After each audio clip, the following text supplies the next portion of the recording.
Les électeurs qui votent aujourd'hui Rassemblement National sont des gens qui ont peur. Ce sont des gens qui ont peur du futur, qui ont peur d'un monde qu'ils ne comprennent pas, ils ont peur d'un monde qui va trop vite. Ils ont peur de l'IA, du web, ils ont peur des frontières qui semblent disparaître, des étrangers qui rentrent, ils ont peur de la théorie du genre, ils ont peur d'un monde qu'ils ne comprennent plus. Et Jean-Marie Le Pen leur disait, et Marine Le Pen leur dit encore aujourd'hui, avec moi on va revenir à la France d'avant.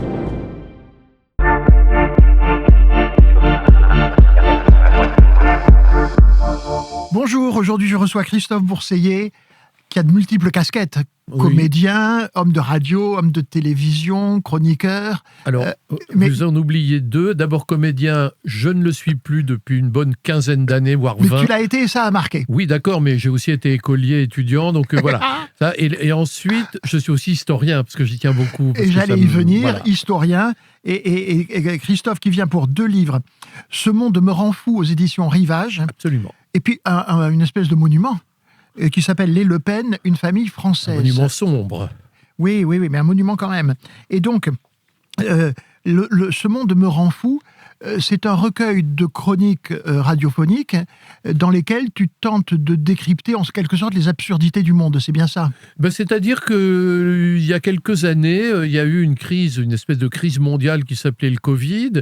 Et à ce moment-là, je faisais une émission avec Laurent Goumard sur France Inter qui s'appelait comment déjà? Qui s'appelait Le Nouveau Rendez-vous. Et puis, cette émission a été interrompue par le Covid. Et Laurence Bloch, qui dirigeait alors France Inter, m'a dit, écoutez Christophe, je pense que vous seriez très bien dans une chronique dans la matinale du week-end.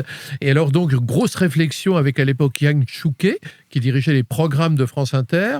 Et je leur ai dit, écoutez, moi je ferais bien une chronique sur le thème « Ce monde me rend fou », parce que ce monde me rendait vraiment fou et me rend toujours aussi fou. C'est-à-dire ce monde moderne avec ses absurdités, cette accumulation d'absurdités, on vit des vies de plus en plus étranges, vraiment. Et donc je me suis dit, il y a la matière à une chronique bi-hebdomadaire puis hebdomadaire que je fais donc depuis 2020. Et donc il y a matière effectivement à des emportements, parfois un peu de mauvaise foi, ce qui rafraîchit, ce qui est très bien. Et est-ce que cependant, les thèmes que tu explores dans cette chronique te permettent, je crois que tu parles à un moment du livre, de signaux faibles de la société. Oui. Et ça, c'est vraiment intéressant parce que si on va au-delà du caractère parfois anecdotique, de ces emmerdements, de ces absurdités, de ces énervements, il y a quand même dans ce livre cette profondeur-là. C'est en gros, qu'est-ce qui marque vraiment notre société de manière sous-jacente, sans qu'on s'en aperçoive, et on s'en apercevrait bientôt. Comment est-ce que tu explores ces signaux faibles? Je l'explore, alors je veux, pour nourrir mes chroniques, je m'appuie généralement sur un fait d'actualité, qui peut être un livre, qui peut être un film, ou qui peut être un événement qui s'est produit, ou un article de presse, qui pour moi va illustrer l'étrangeté de ce monde. Par exemple, je vais m'intéresser aux mots nouveaux, du monde nouveau. J'avais fait une chronique, je me souviens, très longue, sur le fait que dès lors qu'on entrait dans l'entreprise, on ne parlait plus qu'anglais, mais on francisait des mots anglais, et donc dire un processus, c'était impossible, il fallait dire un process, tout était de l'avant, il y avait des features, des benchmarks, etc., des calls, on ne fait plus un appel téléphonique, c'est un call, on ne fait plus une souscription, c'est un crowdfunding, c'est pas très beau comme mot pourtant, etc. Et j'avais observé ce phénomène-là. Et puis j'ai observé par la suite son pendant, à savoir que l'anglais envahissait la langue française, mais qu'en fait les Anglais parlaient français sans le savoir. A rat in a cage, un rat dans une cage, président, etc. Mike Taylor is rich, enfin, etc. Tout ça, c'est du français mal digéré. Et donc les Anglais parlent en fait un français mal compris. Et donc j'ai observé tout simplement ce phénomène-là. De même, j'observe le fait que nous sommes de plus en plus dépendants des machines, donc nous sommes de plus en plus dépendants de robots, et curieusement, signal faible, nous nous transformons nous-mêmes en robots. C'est-à-dire qu'à force de devoir répondre à des intelligences artificielles de bas niveau qui me demandent sans cesse, par exemple, de retaper mon mot de passe, de le retaper une nouvelle fois, que mon mot de passe doit comporter une majuscule, un signe bizarre, ainsi qu'un chiffre, par exemple, à force qu'on me demande pour un oui ou pour un non ma date de naissance, même si c'est pour acheter un ballon de football, j'ai observé qu'on finissait par prendre l'habitude de répondre à des robots qui sont des robots imbéciles, et donc on devient imbécile soi-même parce que pour aller plus vite, on répond, on se met au même niveau que le robot, et donc insensiblement, l'humanité se machinise. Tandis qu'évidemment, on fait de plus en plus confiance à des intelligences artificielles qui se trompent. Et donc, c'est ça qui est passionnant dans l'intelligence artificielle, c'est le fait que beaucoup de gens maintenant l'emploient alors qu'elle se trompe régulièrement. Moi, j'ai vécu un exemple il n'y a pas très longtemps, un peu cuisant, parce que je participe, enfin je suis conseiller éditorial d'un festival de cinéma qui se déroule chaque année en Corse, à Bastia, et qui s'appelle Artemare. Bon, et l'invité d'honneur cette année, c'était Claude Lelouch. Et donc, avec quel bonheur pour moi, j'ai interviewé Claude Lelouch à Bastia, devant un public de Corse. Et donc, évidemment, j'ai regardé, je me suis renseigné, je me suis dit, si ça se trouve, Claude Lelouch a tourné un film en Corse. Donc je suis allé voir l'intelligence artificielle et je lui ai demandé: peux-tu m'indiquer quel est le film que Claude Lelouch a tourné en Corse? Et l'intelligence artificielle m'a répondu en me citant un titre de film tourné en 1979 en Corse, à Calvi, avec Jacques Dutronc et Isabelle Adjani. Donc c'était d'une grande précision. Donc arrive la rencontre et je commence: cher Claude Lelouch, bien sûr, ce n'est pas la première fois que vous venez en Corse, car vous avez tourné un film en 1979 avec Jacques Dutronc et Isabelle Adjani. Et là, il me regarde: pas du tout. J'ai jamais tourné aucun film en Corse avec Jacques Dutronc, Isabelle Adjani. Vous voyez, l'intelligence artificielle m'avait trompé. Et c'était donc trompé. Donc, je dis quand même méfiance. Et finalement, mes chroniques, c'est ça. C'est dire, prenons un peu d'humour, prenons un peu de distance, méfions-nous de toutes ces espèces de miroirs aux alouettes qui nous entourent aujourd'hui et observons le monde dans son étrangeté. Je vous donne un autre exemple qui m'a toujours fasciné. Les voitures, tout le monde dit la bagnole c'est fini, la bagnole c'est monstrueux, d'accord. Et donc dans les villes, vous avez de plus en plus de vélos, d'accord. Mais moi j'observe un phénomène curieux, c'est l'apparition des chauffards à vélo. Et ça, quand je dis ça, tout le monde me dit: salaud, ordure, vous êtes payé par le lobby des bagnoles, alors que je suis un piéton, moi, je veux dire. Mais vous voyez, c'est un phénomène que je trouve passionnant. Pourquoi les vélos se transforment-ils en chauffards à vélo? Il y a là une étrangeté qui, moi, m'intéresse. Avec un sentiment d'impunité, en plus, à Paris. Oui, alors souvent mais alors, on dans voit les bien dans grandes ce villes, livre, oui. Ce monde me rend fou, le ton que tu emploies, qui est fait d'indignation, d'humour, d'ironie, et ce ton-là permet exactement de faire glisser des choses qui sont relativement profondes sur l'évolution de nos sociétés. On parlait des signaux faibles. Alors, il y a un signal qui n'est plus faible depuis longtemps, c'est la montée de la famille Le Pen. Oui, alors c'est autre chose. C'est autre chose. Et donc, les Le Pen, une famille française, donc là, c'est un véritable travail d'historien. C'est vraiment une Bible, si j'ose dire. C'est vraiment un livre qu'il faut connaître. Marine Le Pen, quand tu as écrit ce livre, n'a pas souhaité te rencontrer. Alors c'était intéressant qu'elle refuse. Oui, mais alors est-ce qu'elle l'a fait parce qu'elle sait que ton terreau intellectuel d'origine, c'est plutôt la gauche? Oui, ça jouait. Ça a dû jouer. Et est-ce que ça t'a handicapé, le fait qu'elle n'ait pas participé, qu'elle n'était pas entendue? C'est-à-dire que déjà, j'ai trouvé que c'était un signal faible intéressant, le fait qu'elle a fait quelque chose que font les politiques, c'est-à-dire qu'elle n'a pas dit « je ne veux pas participer », elle n'a jamais répondu. Alors j'ai essayé par tous les biais de la joindre, j'ai même été jusqu'à l'appeler sur son portable personnel que j'avais réussi à obtenir, donc j'ai tout essayé. Elle n'a jamais répondu. Alors je me suis dit pourquoi ?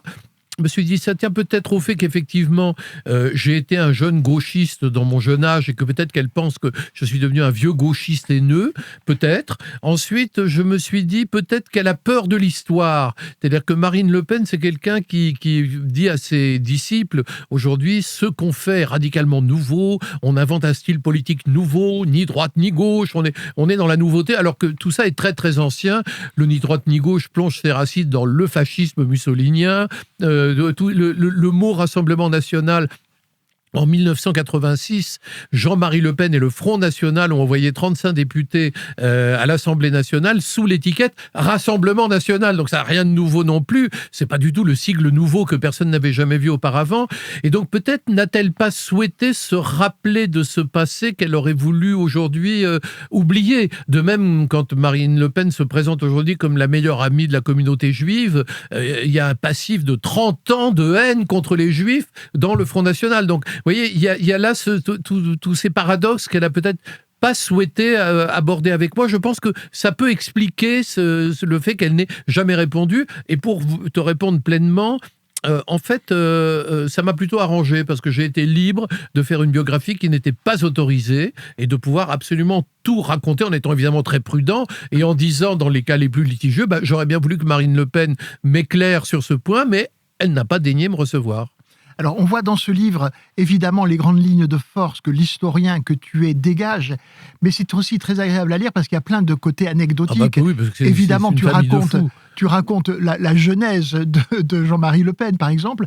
On découvre, mais c'est vrai qu'il a eu une liaison amoureuse avec Régine. Entre autres, oui, Jean-Marie Le Pen, vous savez, il y a plusieurs... Alors, si vous prenez le cas de Jean-Marie Le Pen, qui est un peu le gros morceau de la famille, bien sûr, Jean-Marie Le Pen, il y a plusieurs Jean-Marie Le Pen suivant les époques. Vous avez un premier Jean-Marie Le Pen qui est adolescent, étudiant en droit, président de la Corpo de droit, qui est une sorte de fêtard, de joyeux luron, ami de Claude Chabrol, qui fait la fête et qui est un peu violent, un peu nos limites, un peu inquiétant, mais sans plus. Et puis ensuite, vous avez le Pen qui va aller combattre en Algérie, combattre en Indochine, combattre à Suez, qui va devenir un député poujadiste. Ensuite, vous avez un Le Pen qui va être un Le Pen de plus en plus à droite, on pourrait dire, mais en même temps en déshérence. Et puis, vous avez tout à coup, en 1972, Le Pen qui s'allie avec l'extrême droite la plus radicale pour créer le Front National et ensuite les époques du Front National jusqu'à aujourd'hui, vous voyez. Mais donc, la personnalité de Le Pen, suivant les époques, on peut presque le trouver rigolo quand il a 20 ans et qu'il se balade avec Claude Chabrol au quartier latin, oui. qu'il séduit Régine, qu'il séduit l'héritière Van Cleef et Arpels, Lulu Arpels, enfin, oui. Il a plein de petites amies. Mais c'est un homme à femme. Oui, enfin, il aime bien séduire, voilà. Et puis après, ça devient tout à coup un personnage beaucoup plus déplaisant lorsqu'il devient un homme très très violent. Mais vous savez, il est une espèce de violence no limite. C'est-à-dire que par exemple, dans les années 1950, donc c'est un fêtard et il est avec des copains dans un restaurant et il conteste l'addition. Il veut pas payer et donc il y a une embrouille avec les garçons qui devient une bagarre. Et là, pour une raison que j'ignore, Le Pen se réfugie dans les toilettes de l'établissement. Et là, pour se défendre, pour contre-attaquer, il décèle à main nue le lavabo des toilettes. Vous imaginez la force de ce colosse d'1m90 et de 90 kilos. Enfin, il y a quelque chose d'assez dingue là-dedans, bien entendu. Alors, c'est une anecdote parmi beaucoup d'autres. Après, c'est vrai qu'il y a la violence de cet homme lorsque pendant 6 mois, il va effectivement torturer en Algérie.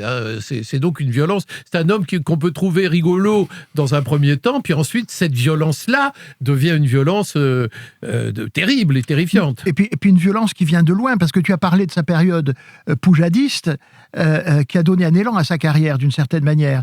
Et il dit alors des choses horribles. « La France est gouvernée par des pédérastes.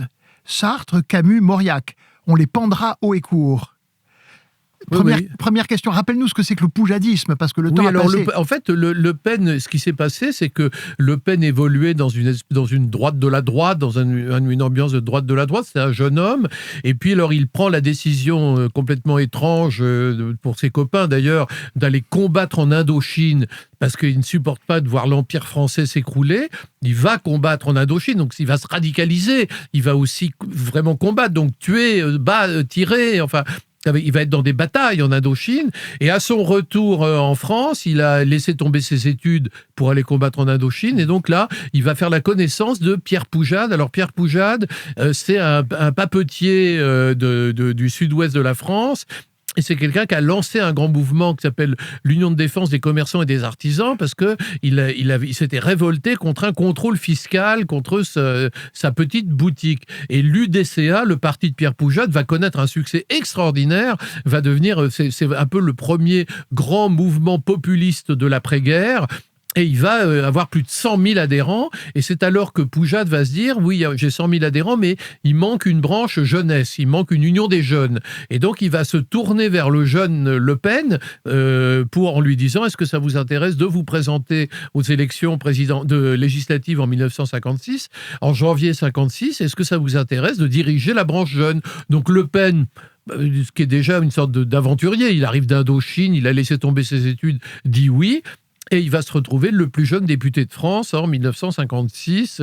Et il va rester pendant à peu près 6 mois ou 7 mois de député poujadiste. Et là, il va redevenir fou et il va partir combattre à Suez, dans le canal de Suez, puis en Algérie. Voilà, c'est ça. À propos de cette citation que j'ai donnée, on les prendra au écho. Oui, alors c'est tout typique c'est typique du Le Pen de l'époque, qui était déjà un extrémiste. Oui, mais quand il dit des pédérastes, oui. Pourquoi est-ce qu'il y a eu tout au long de sa vie cette obsession pour l'homosexualité ? Ça, c'est une question qu'il faudrait poser à beaucoup de militants d'extrême droite. Pourquoi cette obsession peut-être pour la virilité, pour l'homme qu'est-ce qui se cache derrière l'obsession des bottes de cuir et l'obsession des blousons de cuir, etc.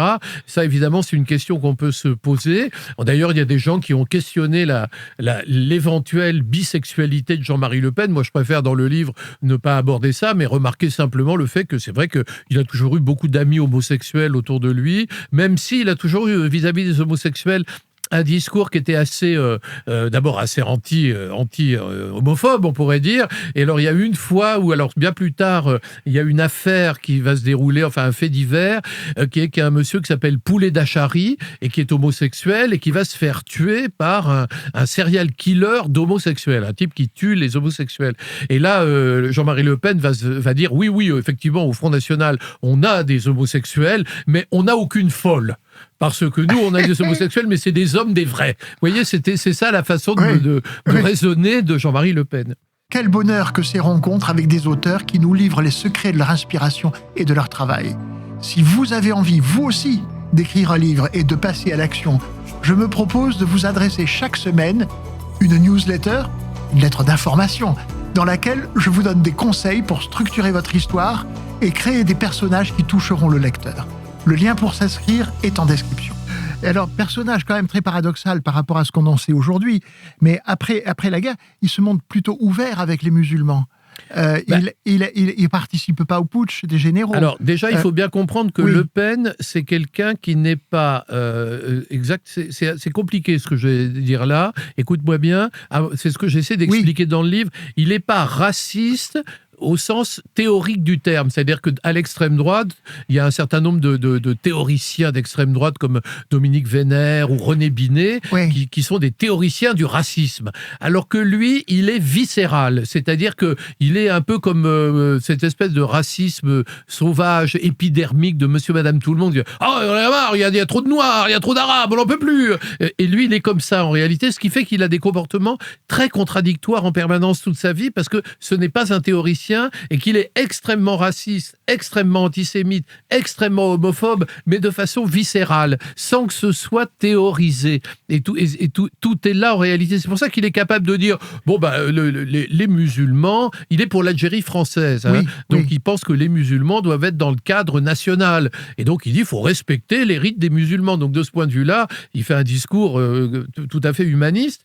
Mais quelques semaines plus tard, il fait un discours absolument abominable contre Pierre Mendès France, dans lequel il dit qu'on éprouve devant Pierre Mendès France une répulsion physique. Donc c'est te dire la violence de ces diatribes racistes, mais qu'il ne maîtrise pas. Et des années plus tard, j'ai pu constater des comportements encore plus étranges chez lui. Par exemple, il est capable, la même année, de recevoir secrètement au Fouquet's des représentants de la communauté juive de France en leur disant « Mais vous savez, j'ai rien contre vous, je suis un grand ami d'Israël, je suis un grand ami de la communauté juive et je vais faire un geste en votre faveur. » Et puis 2 jours plus tard, il va recevoir chez lui à Montretout Pierre Sidos, qui est le leader du mouvement le plus antisémite qu'on puisse imaginer, qui est alors l'Œuvre française, et il va faire entrer 400 membres de l'Œuvre française dans le Front National. C'est totalement, ça peut paraître totalement contradictoire, mais ça vient d'un homme qui, au fond, ne théorise rien. Et au moment de la guerre des 6 jours, il a pris le parti des Arabes et pas celui d'Israël. Alors, au moment de la guerre des 6 jours, c'est assez ambigu. Il est assez partagé, mais comme le Front National a toujours été très partagé, le moment le plus pro-arabe de Le Pen, c'est vraiment pendant la guerre du Golfe en 1990 et ensuite la guerre d'Irak en 2003. Là, il est vraiment, mais plus pro-arabe, on ne fait pas. Il est sur un positionnement qui est sans doute celui de LFI aujourd'hui, c'est-à-dire un positionnement totalement favorable aux États arabes et bien sûr au mouvement palestinien. Dis-nous un mot de sa maison de disques. Il a été éditeur et producteur de musique. Ça dit quelque chose de lui aussi. Oui, la SERP, S-E-R-P. SERP, Société d'édition et de reproduction phonographique. Est-ce que c'était de la musique ou un projet idéologique? Alors, c'était au départ, en fait, il a créé la SERP dans un moment de traversée du désert, c'est-à-dire qu'il a donc été député poujadiste, ensuite il est parti combattre en Algérie. Poujade n'était pas d'accord avec lui. Et quand il est revenu, il a été exclu du groupe poujadiste à l'Assemblée, donc il a siégé comme non-inscrit. Et quand il y a eu les élections suivantes, il n'a pas été réélu. Et donc à partir de là, il était un peu dans la mouise. Et pour gagner sa vie, il a fait divers boulots. Et il a fini par créer une PME, une petite entreprise, qui s'appelait la SERP, qui était au départ une agence de communication et une maison de disques. Mais en fait, la vérité, c'est que la SERP faisait 80% de son chiffre d'affaires avec des chants nazis. Alors, c'était Hitlerjugend, Luftwaffe, Panzerdivision, Waffen-SS, j'en oublie, hein, bien sûr. Voilà. Et donc ça, c'est un fait indéniable qui dit quelque chose de l'ambiance idéologique dans laquelle il baigne, bien évidemment. On peut trouver ça anecdotique, mais comment a-t-il perdu son œil? Alors, la perte de l'œil, c'est très très compliqué. Mais oui, c'est ce que tu racontes dans le livre. Oui, parce qu'il a failli perdre les deux, en fait. Alors, alors voilà. Donc, d'abord, nous sommes en 1960 de mémoire, et Jean-Marie Le Pen est donc un député non inscrit, on va dire. Il n'est plus poujadiste, mais il est de retour en France. Et il a son ami, un ami qui est un harki, qui s'appelle Ahmed Djebbour, qui va se présenter à une élection législative partielle dans le 18e arrondissement de Paris. Et là, Le Pen est pas content parce que y a un autre candidat de droite dure qui se présente contre Ahmed Djebbour. Et donc Le Pen est furieux qu'un autre candidat se présente sur les mêmes positions. Et ce candidat organise une réunion dans une école du 18e arrondissement. Et Jean-Marie Le Pen décide de perturber la réunion. Donc, il va pousser des cris au fond. Il siffle. Enfin, voilà, il fait du chahut comme en classe, si tu veux.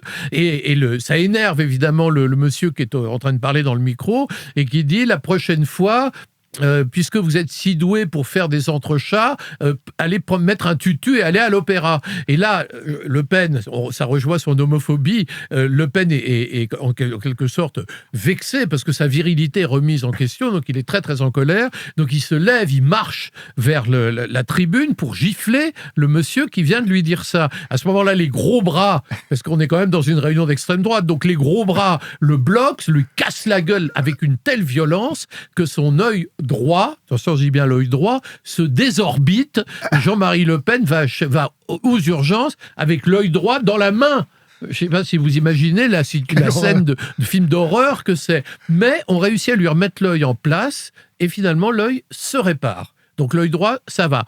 Bon, là-dessus, en 1965, Jean-Marie Le Pen est directeur de campagne d'un autre candidat d'extrême droite qui s'appelle Jean-Louis Tixier-Vignancourt, un ancien pétainiste et avocat de l'OAS.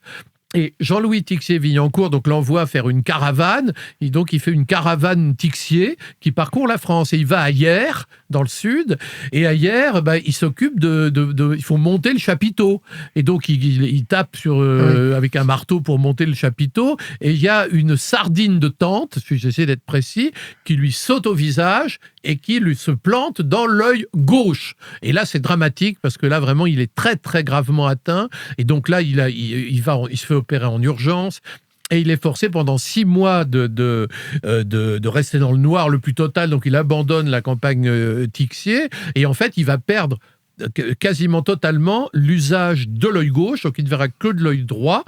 Et en fait, il va à ce moment-là acquérir une sorte de coquetterie qui va consister à porter un bandeau. Alors, pourquoi porte-t-il un bandeau quand il va, par exemple, à la télévision ou qu'il se fait filmer? En fait, c'est parce que son œil gauche ne supporte pas la lumière des projecteurs. Mais il pourrait mettre des lunettes noires. Oui. Mais en fait, il trouve plus... il est très dandy, Le Pen, hein, et donc il trouve plus amusant de se faire passer pour un dangereux pirate, et donc il se donne un peu un look, vous savez, un type d'extrême droite, hein, il se donne un look de pirate avec un capitaine Crochet, et c'est pour ça qu'en fait il se retrouve avec un bandeau. Donc vous voyez, il a perdu l'œil droit puis l'œil gauche, mais l'œil gauche, ça a été plus grave. Alors tu as parlé de sa radicalisation politique, et il y a un moment de bascule, à mon avis, c'est lorsque le groupe Ordre Nouveau va prendre la place de Occident. Et là-dedans, il y a quand même une espèce de vivier de personnalités qui vont perdurer et dont l'influence va durer dans des gouvernements jusqu'à la Ve République. Oui, bien sûr. Mais là, il faut bien comprendre que, en fait, l'extrême droite en France, des années 1950, de la fin de la guerre jusqu'aux années 80, on a l'habitude de la diviser en deux sensibilités qui sont d'un côté les nationalistes et de l'autre les nationaux. Alors, les nationalistes, c'est les fascistes purs et durs, Occident, Ordre Nouveau, ceux qui sont pour le putsch, en fait, et qui sont contre la démocratie. Et les nationaux, c'est une espèce de marais complexe de gens qui incarnent une sorte de droite de la droite radicale, en quelque sorte. Et Le Pen, comme il n'a pas de théorisation politique, comme c'est un viscéral et non pas un théoricien, il est du côté des nationaux. Ça veut dire que, par exemple, pendant la guerre d'Algérie, il va effectivement pas rejoindre l'OAS, mais il va soutenir l'OAS, mais sans la rejoindre. Il va toujours être dans cette espèce d'entre-deux, on pourrait dire, de ce camp des nationaux. Et simplement, là où il y aura la jonction qui va se faire, c'est quand les nationalistes ou les néofascistes d'ordre nouveau décident en 1972 de créer un front national pour, en fait, disséminer dans la population certaines idées incubées dans les marches néofascistes. Mais en réalité, leur rêve, c'est de créer un parti large qui pourrait être un front électoral plus large que le tout petit groupuscule Ordre Nouveau de 3000 membres. Vous savez, Ordre Nouveau, c'est un tout petit groupuscule paramilitaire de 3000 membres et le service d'ordre, c'est 700 personnes. Je ne sais pas si tu imagines le truc, tu vois, le style d'Ordre Nouveau. Et donc Jean-Marie Le Pen, lui, va être choisi pour diriger le fameux Front National. C'est d'ailleurs le troisième choix d'Ordre Nouveau, ce qui prouve que c'est pas quelqu'un dont ils avaient vraiment envie d'avoir. D'ailleurs, ils se méfient beaucoup de lui. Ils trouvent que ce type avec un bandeau, c'est pas vraiment le mec le plus présentable de la Terre. Mais enfin, c'est lui qui va effectivement s'emparer du Front National. Et c'est là que, véritablement, il va devenir, en quelque sorte, le diable de la République, c'est-à-dire qu'il va s'auto-diaboliser. Parce que jusqu'en 1972, curieusement, oui. Jean-Marie Le Pen n'a pas l'image du fasciste qu'il aura à partir de 72. C'est-à-dire qu'il est relativement admis on le considère comme un homme de droite, mais sans plus. D'ailleurs, en 1969... il va écrire un mémoire de sciences politiques sur l'anarchisme en France et il va devenir ami avec des leaders anarchistes comme Louis Lecoing ou Maurice Joyeux. Et à la mort de Louis Lecoing, il va aller au cimetière du Père-Lachaise au milieu des anarchistes pour rendre hommage à Louis Lecoing. C'est-à-dire que sa présence aujourd'hui ferait un scandale, mais à l'époque, en 69, vous voyez, c'est pas encore le cas. Et quand il se présente aux élections législatives de 1969, où d'ailleurs il ne va pas être élu, il se présente sous une étiquette de candidat d'union centriste ou un truc comme ça. C'est-à-dire qu'il n'a pas une étiquette encore d'extrême droite. C'est vraiment à partir du Front National qu'il va y avoir une radicalisation, d'autant plus que c'est peut-être aussi Le Pen qui se radicalise, parce que c'est vrai que quand il crée le Front National, il va faire appel à des gens qui sont tous des gens qui ont combattu comme lui contre l'indépendance de l'Algérie. Mais parmi ces gens-là, il y a énormément d'anciens pétainistes, d'anciens collabos, et même, il y a un grand nombre d'anciens Waffen-SS qui ont combattu sur le front de l'Est, qui sont partis, qui ont revêtu l'uniforme SS, l'uniforme nazi, et ça ne le gêne absolument pas. Il est entouré littéralement d'anciens collabos, et c'est là où on peut se poser beaucoup de questions, et ça ne le trouble pas. Et d'ailleurs, le numéro 2 du parti jusqu'en 1978 sera un monsieur qui s'appelle François Duprat, qui est un authentique nazi. François Duprat, c'est quelqu'un qui va être l'introducteur en France des textes négationnistes. C'est quelqu'un qui, d'ailleurs, ne cache pas son allégeance au nazisme. Et quand François Duprat va mourir dans un mystérieux accident, enfin un attentat, en 1978, il y aura 2 hommages. Il y aura un hommage auquel assistera Jean-Marie Le Pen à l'église Saint-Nicolas du Chardonnay à Paris, où le monseigneur Ducos-Bourget, évêque intégriste, dira François Duprat était l'exemple de tout ce qui est noble et beau. Et puis il y aura 2 jours plus tard un hommage qui sera fait par les militants d'extrême droite, qui se terminera par Sieg Heil. Nous avions un camarade de meilleur, il n'en est pas. Il s'appelait François Duprat. Vous voyez on est vraiment dans l'extrême droite. Et Le Pen, quand il bâtit son Front National, le bâtit avec ces gens-là. Mais alors, à t'entendre et à te lire quand même, on a l'impression qu'il y a jusqu'à cette période une espèce de macération intellectuelle pragmatique. Mais quand est-ce que le lepénisme devient une idéologie ? Ça ne devient jamais une idéologie. Il n'y a pas d'idéologie lepéniste. Le lepénisme, c'est juste un minimum de théorisation du viscéral. D'ailleurs, Le Pen le disait lui-même, il disait « Moi, je suis pour la France des terroirs et des clochers ». C'est-à-dire qu'en gros, les électeurs qui votaient Front National et qui votent aujourd'hui Rassemblement National sont des gens qui ont peur. Ce sont des gens qui ont peur du futur, qui ont peur d'un monde qu'ils ne comprennent pas, qui ont peur d'un monde qui va trop vite. Ils ont peur de l'IA, ils ont peur du web, ils ont peur des frontières qui semblent disparaître, ils ont peur des étrangers qui rentrent, ils ont peur de la théorie du genre, ils ont peur d'un monde qu'ils ne comprennent plus. Et Jean-Marie Le Pen leur disait, et Marine Le Pen leur dit encore aujourd'hui, avec moi, on va revenir à la France d'avant. C'est ça l'idée, c'est revenir à la France d'avant. Tu sais, en 2002, Jean-Marie Le Pen va faire un bond en avant gigantesque, puisqu'il va se retrouver, pour la première fois, un candidat d'extrême droite, va se retrouver au second tour de l'élection présidentielle. Et là, il y a de multiples raisons au fait qu'il se retrouve au second tour, mais il y en a une dont on ne parle pas assez, mais moi que j'ai mis en avant dans le livre, c'est le fait qu'en 2002, c'est l'année où on a mis en circulation l'euro. Et les 3/4 des gens, l'euro, ils n'y comprenaient rien. Oui. Quand on leur disait, vous allez toucher 10 euros, ils disaient, mais 10 euros, c'est combien ? Ils faisaient des calculs mentaux incompréhensibles. Ils ne savaient plus, ils ne comprenaient plus rien. Or, Jean-Marie Le Pen a fait diffuser par son atelier de propagande, dirigé par Jean-François Touzé, un tract qui était un billet de 50 francs, bien sûr. Alors, au recto, on voyait le billet, et au verso, avec moi, vous le retrouverez. Et les gens ont voté Le Pen parce qu'ils voulaient retrouver le billet de 50 francs, et qu'ils avaient une espèce de panique à l'égard de l'euro qui annonçait un monde qui les dépassait et dont ils ne comprenaient rien. Alors, tu parles d'argent, et dans la vie de Le Pen et des Le Pen, en l'argent, général, ça compte. L'argent compte beaucoup. Oui. Et ça commence avec un compagnon de route qui s'appelle Lambert. C'est-à-dire qu'il faut voir aussi les choses. C'est-à-dire que les Le Pen, c'est une famille qui est enracinée dans le Morbihan depuis le XVIIIe siècle. Et les Le Pen, ce sont des gens très pauvres. Jean-Marie Le Pen, il s'appelait Jean Le Pen d'ailleurs quand il était enfant, n'avait ni l'eau courante, ni l'électricité, il n'y avait pas de salle de bain, les toilettes c'était au fond du jardin, enfin voilà, il a grandi dans cette pauvreté, et donc comme tous les gens qui ont connu la misère, il avait qu'une idée, c'était gagner un maximum d'argent. Et il a vraiment eu beaucoup de mal à joindre les deux bouts toute sa vie. Il a plutôt été attiré par des femmes riches. Et Lulu Harpel, c'était l'héritière Van Cleef et Arpels. Pierrette Lalanne était elle aussi une femme qui avait beaucoup de biens, qui avait une certaine fortune. Sa femme après, Janie, elle aussi a eu beaucoup d'argent.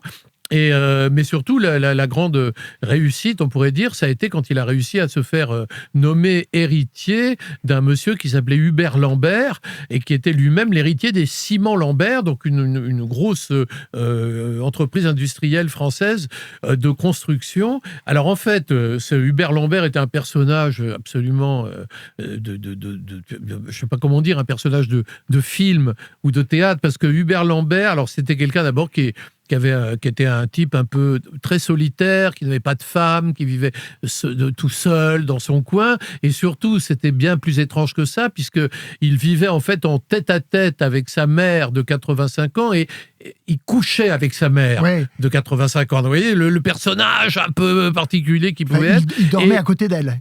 Oui, il dormait à côté d'elle. Et en fait, le problème, c'est qu'il avait promis son héritage à tous les leaders d'extrême droite. Donc tout le monde attendait l'héritage. Et puis c'est Le Pen qui a emporté le pompon, parce que peut-être à cause de la dynamique du Front National à ce moment-là. Et donc, alors pour des raisons complexes, alors après on a accusé les Le Pen d'avoir essayé de capter l'héritage. Lui disait que ce n'était pas le cas. Enfin, évidemment, tout ça a été très compliqué, mais toujours est-il que effectivement, il va devenir milliardaire en 1976, et c'est là qu'il va se passer un événement terrible, c'est que d'une part, il devient certes milliardaire, mais de l'autre, il y a un terrible attentat qui va avoir lieu, qui va heureusement d'ailleurs faire aucune victime, mais qui va être un attentat extrêmement traumatisant, notamment pour ces 3 filles, qui sont des toutes petites filles, et qui vont se retrouver au cœur d'une guerre dont elles ne comprennent rien. Et notamment Marine Le Pen, qui fait souvent référence à cet attentat, oui, comme quelque chose qui a brisé sa jeunesse. C'est-à-dire que Marine Le Pen s'est aperçue assez rapidement qu'elle s'appelait Le Pen, et que le fait de s'appeler Le Pen faisait qu'elle n'aurait jamais une vie normale. Et donc, au départ, les 3 petites filles étaient très heureuses que leur père soit connu, mais elles n'ont pas réalisé. Elles ont réalisé en 1976 qu'en fait, c'était l'homme le plus haï de France. Et là, vous faites quoi? Vous êtes les filles de l'homme le plus haï de France. Vous voyez, c'est pas facile à vivre. Et donc, Marine Le Pen a dit plus tard que c'était le point de départ de son engagement politique. Je ne sais pas si c'est aussi simple que ça, parce qu'elle ne voulait pas s'engager en politique au départ. Elle voulait être avocate. Donc, les choses sont complexes. Mais c'est vrai que pour les 3 filles, cet attentat était un traumatisme, et c'est vrai aussi que s'appeler Le Pen, c'était pour elle un fardeau épouvantable. Et alors, c'est quand même une famille dans laquelle il y a la violence extérieure, mais aussi la violence intérieure, parce que c'est une famille dans laquelle on se déchire beaucoup. Avec le départ de la mère, Pierrette Lalanne, qui s'en va, il y a la rivalité d'un autre amant, si je t'ai bien lu, Pierrette qui va poser pour Playboy. Et puis entre les 2 ex-époux, il y a une espèce de guerre un peu cocasse. On n'arrive pas à croire que c'est vrai ce que tu racontes sur la confiscation de l'œil de verre parce qu'en fait, alors, par sa femme. Pierrette Lalanne part un matin sans prévenir personne. Elle quitte le domicile conjugal, mais vraiment en catimini. Et d'ailleurs, ce qui va être terrible pour ces 3 filles, c'est qu'elle ne les prévient pas. C'est-à-dire qu'elle ne leur laisse même pas un mot avec un numéro de téléphone, quelque chose. Elle disparaît du jour au lendemain, alors qu'elle était très proche de ses filles. Et donc, elle disparaît du jour au lendemain du domicile conjugal pour retrouver son amant, qui est un militant d'extrême droite, qui était un ami de Le Pen, d'ailleurs, et qui a écrit un livre sur Le Pen, qui s'appelle Le Pen sans bandeau. Et donc, là, ça va être le drame. Et il va y avoir une guerre sans merci entre les Le Pen, en quelque sorte, entre Jean-Marie et Pierrette. Et dans ce cadre-là, ce qui s'est passé, c'est que quand elle part à l'aube, elle emporte son sac, et dans son sac, il y a l'œil de remplacement de Jean-Marie Le Pen. Donc au cas où, parce que Jean-Marie Le Pen maintenant a un œil de verre du côté gauche, et donc il y a un œil de remplacement.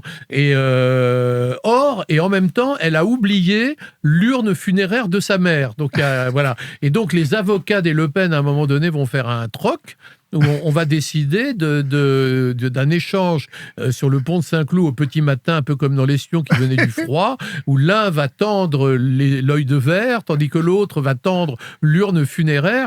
Et il faut préciser que Pierrette Le Pen a alors pour avocat Gilbert Collard, qui va ensuite se rallier bien plus tard à Marine Le Pen. Et pour payer Gilbert Collard, comme elle n'a pas d'argent, elle lui propose de lui faire des boutons de manchette avec l'œil de verre. Et donc là, il est un peu dégoûté. Il dit non, merci, c'est pas la peine, je préfère pas. Mais voilà, on est quand même dans quelque chose d'assez fou. Et beaucoup de violence, une très grande violence humaine, parce que une mère qui abandonne, qui quitte le domicile conjugal, ça peut arriver, mais en abandonnant ces 3 filles et sans les prévenir, alors qu'elles ont l'âge d'être prévenues, sans même leur donner un numéro de téléphone, c'est quand même assez... Sans essayer de les joindre par la suite, c'est évidemment assez violent. En 1981, c'est l'arrivée au pouvoir de François Mitterrand. Et tu expliques que pour Jean-Marie Le Pen, c'est une divine surprise. Oui, je reprends la formule du maréchal Pétain lorsque les Allemands sont entrés dans Paris, avec la formule de Charles Maurras, plutôt, pardon, lorsque le maréchal Pétain a pris le pouvoir, en disant c'est une divine surprise. Et là, oui, c'est vrai que c'est une bonne surprise, dans la mesure où, dès lors que la gauche, alliée aux communistes, vient au pouvoir, le petit Front National commence à voir ses effectifs se gonfler de gens qui ont peur, c'est déjà la peur, de l'arrivée au pouvoir de la gauche. Et donc, il va y avoir le petit Front National va commencer c'est un groupuscule en 1980, et tout à coup, il va voir affluer de plein de gens qui vont commencer à adhérer, à participer à ces réunions, et ça va être le début d'un long processus qui va très vite l'amener à une progression fulgurante. Progression qui est plutôt favorisée, il faut le dire, par François Mitterrand.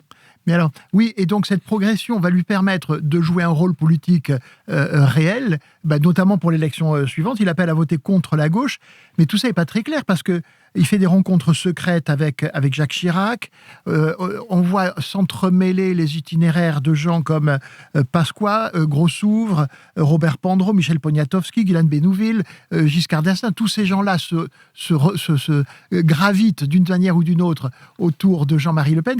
Comment ça se passe ? Mais c'est simplement que Le Pen, en fait, il y a deux... Vous avez ça continue encore aujourd'hui. Hein. Vous avez la position officielle du Front National et de Le Pen, et puis vous avez des dîners secrets, des rencontres clandestines où on négocie des choses. Et donc tous ces gens que tu as cités, ce sont des gens qui allaient dîner secrètement avec Le Pen pour négocier alors une alliance à droite, une alliance à gauche, un truc par-ci, un truc par-là. Et c'est vrai qu'au départ, Jean-Marie Le Pen, étant d'extrême droite, se dit je peux peut-être aider à faire élire des candidats de droite dès lors qu'on me rendra l'appareil, bien sûr. Et donc, il va se tourner vers Chirac via Pasqua, etc. Et puis Chirac, qui est un gaulliste, un néo-gaulliste pur et dur peut-être, va établir un cordon sanitaire et va absolument refuser toute alliance. Et là, il va y avoir un coup de main qui va être donné par l'autre camp, la gauche, c'est-à-dire principalement par François Mitterrand. Pourquoi ? Parce que François Mitterrand fait un calcul cynique qui est de dire le Front National affaiblit la droite républicaine, la droite modérée. Donc, j'ai tout intérêt à laisser le Front National grossir. Après, ça va être il y aura des accords secrets pendant des dizaines et des dizaines d'années encore plus particuliers parce que ça sera des accords locaux. C'est-à-dire, par exemple, je suis à l'élection législative, je maintiens mon candidat Front National au second tour. Pourquoi ? Parce qu'en maintenant mon candidat Front National au second tour, je fais chuter le candidat de droite. Et donc, le PS va demander secrètement des gens du PS à Le Pen s'il peut maintenir le candidat du Front National pour faire chuter le candidat de droite. Donc il y a des accords comme ça très, très glauques, en fait, très pragmatiques, qui vont effectivement être noués derrière la façade de l'antifascisme et du cordon sanitaire. Ah oui, une chose qui est particulière, me semble-t-il, aux organisations d'extrême droite, c'est qu'il y a sans arrêt des divisions, des schismes, des traîtres. Est-ce que ça fait partie de l'ADN des mouvements d'extrême droite ? Alors, ça fait partie de l'ADN de, je crois, de tous les partis. Tous les extrêmes ? Et ça fait encore plus partie de l'ADN des extrêmes, parce qu'on trouve les mêmes phénomènes d'auto-excommunication permanente à l'extrême gauche, par exemple. Il y a des scissions à n'en plus finir. Mais c'est vrai qu'à l'extrême droite, ce sont des haines permanentes, ce sont des rancœurs épouvantables, ce sont beaucoup de violence, des bagarres atroces, des coups de feu qui sont échangés. C'est d'ailleurs ce qui fait le sel aussi de ce livre, hein, pour moi, c'est tout le récit de ces bagarres incroyables, de ces haines terrifiantes, parfois injustifiables, injustifiées, et puis la complexité des rivalités humaines, comme la complexité, par exemple, de la rivalité à un moment donné entre Marion et Marine, alors qu'elles sont tantes et nièces, et qu'en plus Marine a élevé Marion, mais néanmoins, elle fait tout pour lui mettre des bâtons dans les roues. Enfin, voilà, il y a en permanence cette violence. Alors quand il y a des scissions, là, ça prend une tournure évidemment dantesque. Hein. Vous savez, c'est un livre qui moi, en l'écrivant, je me disais, je suis en train d'écrire Dallas ou la série Succession. Hein, voilà, c'est un peu les références auxquelles je pensais. Mais alors, tu viens de décrire l'hostilité de Marion Maréchal Le Pen envers sa tante. Comment peux-tu garder, malgré tout, l'idée que les Le Pen sont un clan, voire une PME ? Alors, c'est un clan parce qu'on se déchire, on est capable de s'assassiner les uns les autres, mais on reste soudés néanmoins. Il y a un grand ami des Le Pen me faisait cette confidence. En 2015, Marine va exclure son père du Front National, donc c'est quand même une rupture assez retentissante, mais ce que me disait ce monsieur, il me disait Marine et Jean-Marie étaient fâchés aux heures de bureau. Ça dit tout, ça, je crois. Oui, ça dit tout. Que dire de ce que j'appellerais peut-être à tort le tropisme russe de cette famille ? Parce que tu racontes le voyage de Jean-Marie Le Pen, dont j'ai peu entendu parler par ailleurs. Mais en Russie, il va y chercher une consécration, des avantages, etc. Et puis ensuite, on voit aujourd'hui quand même qu'il y a une espèce de porosité entre les attitudes du Rassemblement national et la politique du Kremlin. D'où vient cette espèce d'affinité ? Ce qui se passe, c'est qu'en fait, le Front National est violemment anticommuniste jusqu'à la chute du mur de Berlin en 1989 et jusqu'à la mort de l'Union soviétique en 1991. D'ailleurs, il va être financé activement par la secte Moon, oui. Qui est une secte religieuse, mais qui est aussi un réseau international anticommuniste extrêmement fortuné, et donc qui va activement soutenir Jean-Marie Le Pen. Et puis, le mur de Berlin s'écroule, le communisme s'écroule, et là, l'extrême droite, en fait, va se retourner vers Moscou, en se disant, finalement, dans le marasme de la Russie post-communiste, on voit apparaître énormément de courants populistes, racistes, antisémites, très violents, très puissants, et c'est vrai que Jean-Marie Le Pen va faire la connaissance assez rapidement d'un leader d'extrême droite russe qui s'appelle Vladimir Jirinovski. Et il faut savoir, là on est en 1990, et il faut savoir que Vladimir Jirinovski, c'est le lieutenant d'un jeune homme qui monte, qui s'appelle Vladimir Poutine.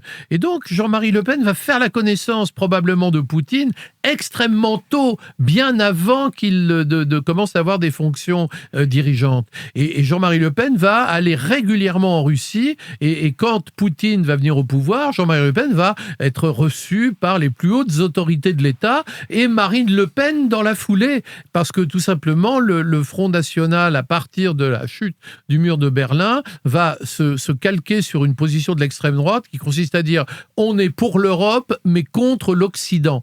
Et donc on est contre les États-Unis. Donc l'ennemi principal, c'est le Coca-Cola, c'est tout ça. Et nous sommes pour la pureté européenne. Et donc ils vont effectivement se retourner vers la Russie, et c'est vrai qu'il va se nouer des amitiés très longues et très durables, et qu'à un moment donné, d'ailleurs, la Russie va officiellement financer, aider le Front National, et encore aujourd'hui, on ne sait pas exactement d'où viennent les financements du Front National, mais beaucoup de regards se tournent vers l'Est. Et il y a quand même là aussi quelque chose de vaguement idéologique dans ce rapprochement avec la promotion de la famille traditionnelle, la haine des sexualités déviantes selon le langage du Kremlin, le christianisme obligatoire. Il y a quand même des affinités intellectuelles profondes. Oui, alors à partir du moment où Vladimir Poutine vient au pouvoir, il y a des affinités entre le conservatisme du Front National et le conservatisme du parti de Poutine, parce que l'idéologie de Poutine telle qu'il l'a définie lui-même, il dit « nous sommes des conservateurs ». Mais quand on regarde de plus près et qu'on va en Russie sous Poutine, on voit bien que c'est un vernis, parce que derrière tout ça, il y a les oligarques, les sex shops, le bordel, voilà. Il y a un discours, on pourrait dire, et puis la réalité du pays, mais c'est vrai que ça correspond au même discours que celui que tiennent les dirigeants français. Donc c'est vrai qu'on peut imaginer que si un jour le RN, je ne sais pas qui viendrait du RN, mais si le RN venait au pouvoir, on peut très bien imaginer qu'il y a un rapprochement très net de la France avec la Russie. Alors, le clan Le Pen est très doué pour se créer des tissus relationnels, parfois un peu paradoxaux, parce que amitié avec Alain Soral, avec Dieudonné, et cependant, Jean-Marie Le Pen veut rencontrer Nelson Mandela. Oui, mais ça, c'est les éternelles contradictions de Jean-Marie Le Pen, qui ne théorise rien. C'est-à-dire qu'il baigne dans une culture d'extrême droite. Donc, il est entouré de gens d'extrême droite, comme Alain Soral, alors évidemment, il y a Dieudonné, qui est d'un antisémitisme extrême à l'époque, etc. Mais en même temps, ça ne l'empêche pas de dire, mais moi, je suis pas raciste, il y a trop de noirs, mais bon, j'ai quand même des amis noirs. Enfin, vous savez, c'est le discours que tiennent tous les racistes, en réalité, de dire je ne suis pas raciste, mais les noirs, on n'en peut plus. Je ne suis pas antisémite, mais les juifs ont trop de pouvoir. Je ne suis pas anti-arabe, mais ils ont qu'à repartir chez eux. C'est le discours classique. Et c'est ce discours non théorisé que Le Pen tient en permanence. Et c'est un discours qui, évidemment, qui est un peu faible idéologiquement, mais qui fait paradoxalement la force du Front National, parce que les gens qui vont se rapprocher du Front National sont comme ça. C'est-à-dire que ce sont des gens qui ne théorisent pas leur engagement. Ce sont des gens qui sont tout aussi viscéraux en réalité. Et finalement, le slogan qui marche le mieux encore aujourd'hui dans les rassemblements du Front National, qui résume le programme, je trouve, du Rassemblement National aujourd'hui, c'est « On est chez nous, on est chez... » Voilà. Tout est dit finalement, et il n'y a pas de programme là. C'est juste une espèce de cri viscéral de peur. Mais alors, Nelson Mandela ou pas Nelson Mandela? Alors, Nelson Mandela, ils ont, par l'intermédiaire d'un copain à eux, africain, ils ont effectivement noué une relation très, très forte avec le régime de Nelson Mandela. Et d'ailleurs, Nelson Mandela était d'accord, semble-t-il, pour une rencontre avec Jean-Marie Le Pen, parce qu'il ignorait tout de la situation politique française. Et semble-t-il, c'est Chirac qui a fait capoter la rencontre en mettant en garde le gouvernement sud-africain, en disant « Vous ne savez pas qui vous allez rencontrer ». Et au dernier moment, la rencontre n'a pas eu lieu, mais vraiment au dernier moment. Ils avaient non seulement acheté les billets, ils avaient des chemises hawaïennes, mais en plus, ils avaient fait fabriquer chez Baccarat de superbes colombes en cristal, colombes de la paix, pour les offrir à Mandela. Donc, Alors, il y a quelque chose que tu décris très bien aussi, c'est la séparation entre Jean-Marie Le Pen et Marine Le Pen. Oui. Qu'est-ce qui les a séparés? Alors, il est décédé, mais qu'est-ce qui sépare leurs pensées encore aujourd'hui? Il n'y a pas une séparation de pensée très forte. Oui. En réalité, c'est que simplement, Jean-Marie Le Pen, il y a une cassure dans sa vie. C'est 1987, l'affaire du détail. C'est-à-dire qu'il est invité sur RTL en 1987 et là, il dérape. C'est le côté viscéral, c'est-à-dire que ça lui échappe malgré lui. Ah mais les chambres à gaz, c'est un détail, etc., etc. Ça lui échappe malgré lui. Et donc là, c'est un lapsus en réalité, c'est-à-dire que le lapsus révélateur, on pourrait dire. Et là, tout son entourage, y compris d'ailleurs la secte Moon qui est à ses côtés à ce moment-là, lui disent « Mais Jean-Marie Le Pen, si vous devez absolument vous excuser. Votre langue a fourché, excusez-vous auprès de la communauté juive, excusez-vous. » Mais c'est pas dans sa nature. Et là, ça. il refuse de s'excuser, et non seulement il refuse de s'excuser, mais au contraire, il prend la mouche, son orgueil est en jeu, et il va en rajouter. Et il va en rajouter de façon masochiste et suicidaire jusqu'à la fin de sa vie. Et du coup, il va devenir un type ingérable. C'est-à-dire qu'on est en 1987, son parti est en plein essor, et le Front National est déjà aux portes du pouvoir. Et c'est Jean-Marie Le Pen, par ses outrances, qui va empêcher, en quelque sorte, la venue du Front National au pouvoir. Et Marine Le Pen, quand elle va devenir l'héritière présomptive un peu plus tard, en 2002, et qu'elle va ensuite s'emparer du parti en 2011, Marine Le Pen, elle aimerait bien, plus ou moins, là aussi c'est compliqué, mais disons qu'elle aimerait bien parvenir au pouvoir, et elle voit bien que les provocations répétée de son père, parce que c'est toutes les 15 jours qu'il balance une horreur sur une chaîne de télé ou que ce soit, et elle voit bien que ça va nuire au parti. Et donc, en fait, c'est ça la divergence entre les deux. C'est que Marine Le Pen, si tu regardes bien, depuis qu'elle a été nommée, adoubée présidente du Front National, elle a toujours fait très attention de ne pas déraper comme son père le faisait. Alors que son père, lui, c'est même plus du dérapage. Il le disait lui-même à un moment donné, il disait, parce qu'il avait une espèce de conscience de ça, il disait maintenant je suis hors piste. Donc lui, c'était une espèce de dérapage permanent, même pénible, à la limite de tous ses interlocuteurs le voyaient déraper. Il dérapait tout le temps. Par exemple, Roger Hawk, qui est le vrai père de Marion, Roger Hawk disait, je comprends pas, parce que quand j'allais rendre visite à Marion, souvent il y avait Jean-Marie, et donc il m'invitait à boire un café ou un verre, et Jean-Marie Le Pen, pour me provoquer, se mettait à parler allemand. C'était vraiment de la provoque bas de gamme, mais minable, et il ne pouvait pas s'empêcher de faire ça. Alors que Marine Le Pen considérait que c'était contre-productif. Donc je dirais qu'il n'y a pas, entre le programme du Front National de 1998 de Jean-Marie Le Pen, par exemple, et le programme du Rassemblement National, il y a des nuances. Mais c'est le même esprit, c'est la même chose en réalité. Alors on pourrait dire peut-être, si on veut chercher la nuance, que Marine Le Pen est davantage dans le social, un peu plus dans le social, et disons qu'elle a rompu avec un certain libéralisme de son père. Son père était fasciné par Ronald Reagan, Oui. et il était plutôt économiquement libéral, puisque le premier programme du Front National avait été rédigé par Alain Madelin, qui a toujours été un libéral. Tandis que Marine Le Pen, elle, se positionne plus dans une sorte de dirigisme. Mais enfin, tout ça est très flottant, tout ça est très plastique en réalité, puisqu'en fait le populisme c'est quelque chose qui est un ectoplasme qui évolue au gré des désirs du peuple. Et donc en réalité la divergence entre le père et la fille, c'est plus une affaire de dérapage qu'autre chose. Tu disais que Roger Hauk est le véritable père de Marion Maréchal Le Pen, ce qui veut dire qu'il y a un père officiel et un père officieux. Oui, alors le vrai père, c'était donc... ce qui s'est passé, c'est que Yann, la mère de Marine Le Pen, a eu une aventure d'un soir avec Roger Hauk, qui était journaliste, et une petite Marion est née.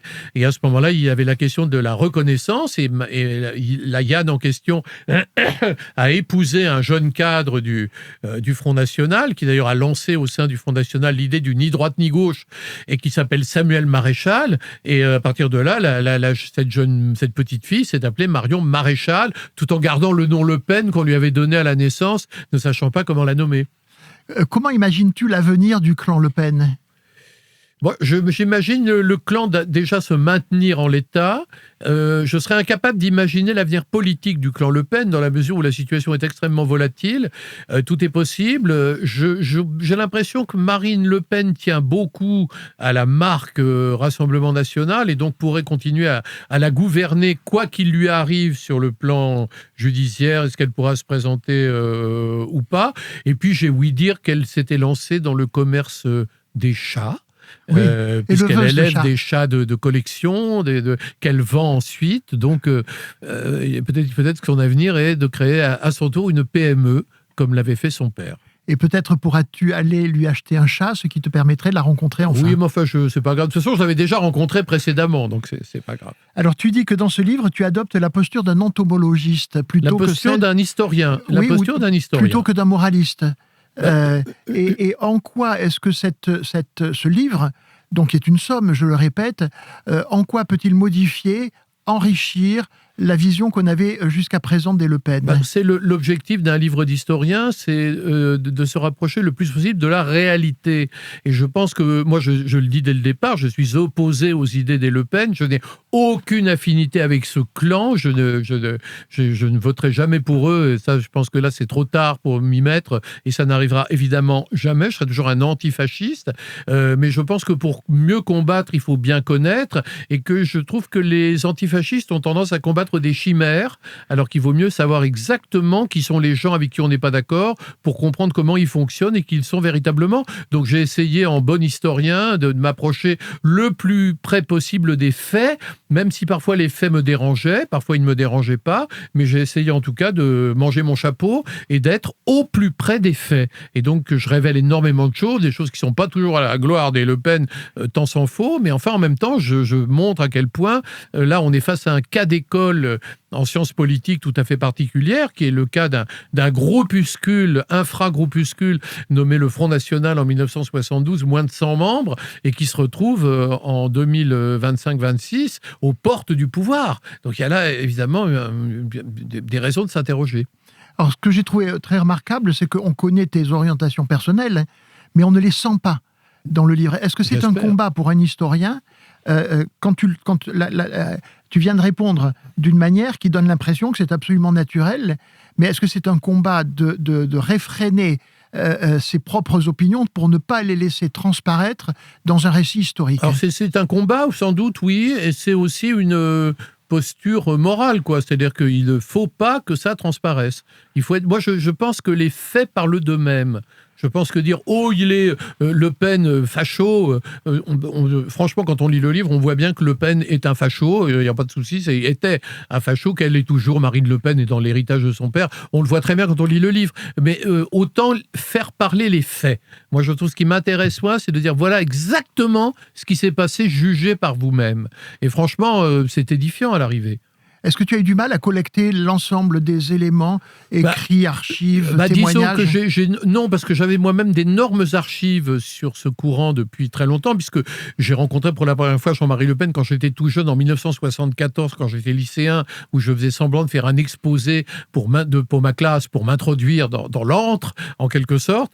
Et donc, j'avais personnellement de très grosses archives là-dessus. J'ai pas eu de difficulté non plus à demander à beaucoup d'anciens membres du FN ou du RN de me communiquer leurs archives. J'ai pu beaucoup travailler sur les archives. Après, pour rencontrer les gens, ça a été beaucoup plus difficile, et je dirais que 60% des gens que j'ai sollicités n'ont pas souhaité me rencontrer, notamment ceux qui étaient dans l'entourage proche de Marine Le Pen. Alors, il y en a qui m'ont quand même rencontré, comme Philippe Olivier, Sébastien Chenu, Jérôme Sainte-Marie ou beaucoup d'autres. Mais enfin, j'ai eu aussi beaucoup de non-réponses ou de réponses non, de la part de gens qui s'imaginaient que j'allais effectivement écrire un pamphlet dans la grande tradition de ce qui a été fait précédemment, pour lequel je n'ai aucun problème. Mais moi, mon travail était et demeure un travail historique. Et c'est un travail d'historien qui réfléchit sur les extrêmes en général. Oui. Tu t'es intéressé aussi à l'extrême gauche. Oui, bien sûr. Qu'est-ce qu'il y a de commun entre les deux extrêmes? Il y a beaucoup de différences. D'abord, parce qu'il faut bien dire qu'entre l'extrême gauche et l'extrême droite, il y a une différence de fond. C'est que pour l'extrême gauche, dans sa diversité, lutte pour le communisme, et donc elle considère que tous les humains naissent égaux, et qu'ensuite c'est la société qui sculpte les inégalités, alors que l'extrême droite, dans sa diversité, considère que nous naissons inégaux. C'est-à-dire qu'à la naissance, il y a des gens qui sont débiles, d'autres qui sont extrêmement intelligents, et qu'il faut donc bâtir un système hiérarchique qui respecte, selon elle, les inégalités naturelles. Donc on est face à deux visions du monde absolument antinomiques. Après, les points communs éventuels, on pourrait dire, c'est la haine de ce monde-ci, la violence, et parfois le fait que, paradoxalement, certains courants d'extrême gauche considèrent que pour parvenir au fameux communisme, il faut passer par une étape dictatoriale. Et donc à partir de là, effectivement, il y a certaines ressemblances entre, par exemple, la dictature stalinienne et la dictature fasciste qu'appellent de leur vœu les nationalistes. Vous voyez ? Comme quoi, on en revient toujours d'une certaine manière au rousseauisme et à l'anti-rousseauisme. Oui, exactement. En tout cas, Christophe Bourseiller, merci d'avoir passé cette heure avec nous. Très intéressant. Pour 2 livres aux éditions Rivage. Très, très bonne maison d'édition, éditions Rivage. Ils font plein de choses tout à fait intéressantes. Ce monde me rend fou. Tout à fait. À lire pour s'amuser en observant ce qui se passe dans les coulisses du monde et dans les sous-sols du monde, si j'ose dire. Et puis cette somme dont j'ai parlé, Les Le Pen, une famille française, aux éditions Perrin. Merci mille fois, Christophe. Merci à toi.